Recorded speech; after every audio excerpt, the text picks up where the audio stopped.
মুখ ভর্তি হাসি, হাতে সোনালি একটা ট্রফি। হকির এই যুবারা সিঙ্গাপুরের মাটিতে বাংলাদেশের নামকে উজ্জ্বল করে ফিরেছে দেশে, আর নারীরা গড়েছে ইতিহাস।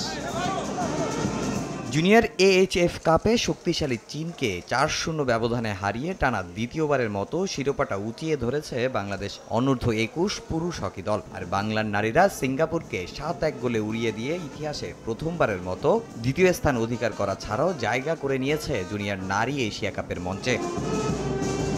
এমন সাফল্যের পর দেশের মাটিতে পা রেখেই সে অর্জনের স্বীকৃতি পেল খেলোয়াড়রা। সংবর্ধনা মিলেছে বাংলাদেশ বিমান বাহিনীর কাছ থেকে। আর সদ্য দায়িত্ব পাওয়া ফেডারেশনের সভাপতি ও বিমান বাহিনীর প্রধান শুনিয়েছেন হকি নিয়ে তার পরিকল্পনার কথা। এটা আসলে একটা ইতিহাসের মতো হয়েছে। একবারে আমাদের পুরুষ এবং নারী মেয়েরা আন্ডার-21 একবারে এরকম একটা এশিয়ান হকিতে এই প্রথমবার আমার মনে হয় তারা যোগ্যতা অর্জন করেছে। আমি আসার পরেই এই একটা আমার কাছে একটা উপহার স্বরূপ এটা মনে হচ্ছে, এবং আমি এটাকে আমার জন্য আমি ভবিষ্যতে যাতে হকিকে আগে এগিয়ে নিয়ে যেতে পারি এর জন্য আমাকে আরও উদ্বুদ্ধ করেছে। ইনশাল্লাহ আমি আমার যথাসাধ্য চেষ্টা করব। নগদের কাছে সব গ্রাহকই প্রিয়, তাই তো সারা দেশে ক্যাশ আউট চার্জ সবচেয়ে কম। আমি এটুকু বলতে পারি যে আমি ভবিষ্যতে এই যুব স্পেশালি এখন যুব পুরুষ এবং মহিলা দুই দলের জন্য আমরা প্রশিক্ষণ আরও উন্নত মানের করার চেষ্টা করব। আমাদের ছেলেরা অলরেডি তাইওয়ানে যাবে ইনশাল্লাহ ডিসেম্বর মাসে, এবং মেয়েদের জন্য আমরা ডোমেস্টিক লিগ করার চেষ্টা করছি। এই ইতিহাসের যাত্রা আমাদের বহমান থাকবে। আমরা ভবিষ্যৎ পরিকল্পনাকে মাঠে নিয়ে আমাদের এই অনূর্ধ্ব-21 টিমটাকে নিয়ে আমাদের ভবিষ্যৎ ন্যাশনাল টিমের পরিকল্পনা রয়েছে।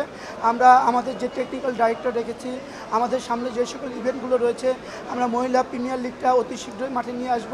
AHF কাপের মিশন শেষ, নারী পুরুষ দু দলেরই লক্ষ্য এবার জুনিয়র এশিয়া কাপ, যেখানে ভালো করলে মিলবে যুব বিশ্বকাপের টিকিট। তাই সুযোগটা হাতছাড়া করতে চায় না যুবারা, ভালোভাবে প্রস্তুত হতে চায় দীর্ঘ সময়ের ক্যাম্প। গেমটা শেষ করে আসলাম, আমাদের যে সামনে আবার খেলা আছে চায়নাতে এশিয়া কাপের জন্য। আমরা যদি আবার খুব তাড়াতাড়ি ক্যাম্পের জন্য আবার শুরু করতে পারি প্র্যাকটিসের জন্য, আমার জন্য আরও অনেক ভালো কিছু আশা করতে পারছি। ৩-৪ মাস আগে থেকে আমরা প্র্যাকটিসটা পাই তাহলে আমাদের জন্য অনেক ভালো হবে। আর দেখা যাচ্ছে যে আমরা যদি বাইরের যে টিমগুলো আছে তাদের সাথে যদি আমরা প্র্যাকটিস ম্যাচ খেলতে পারি তাহলে আমরা আমাদের জায়গাগুলো যদি যেখানে লেগিংস থাকে ওই লেগিংসটা অনুযায়ী কাজ করে যেন ভালো একটা করতে পারবো। ফাইনালে দুটি সহ টুর্নামেন্টে সব মিলিয়ে 10 গোল করে সর্বোচ্চ গোলদাতার খেতাব জিতেছেন রকিবুল হাসান। জুনিয়র এশিয়া কাপেও এই ধারাবাহিকতা বজায় রাখতে চান তিনি। নগদের কাছে সব গ্রাহকই প্রিয়, তাই তো সারা দেশে ক্যাশ আউট চার্জ সবচেয়ে কম।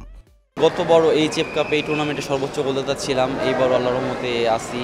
তো এটা অবশ্যই আমাকে আরও উৎসাহ দেয় যখন এই ধরনের একটা অ্যাচিভমেন্ট আমি পাই। তো অবশ্যই নেক্সট চেষ্টা থাকবে আমার আরও সর্বোচ্চ দেওয়ার জন্য দেশের জন্য। আগামী অক্টোবরই অনুষ্ঠিত হবে junior Asia cup. Tamim Hossain, সময় সংবাদ, ঢাকা।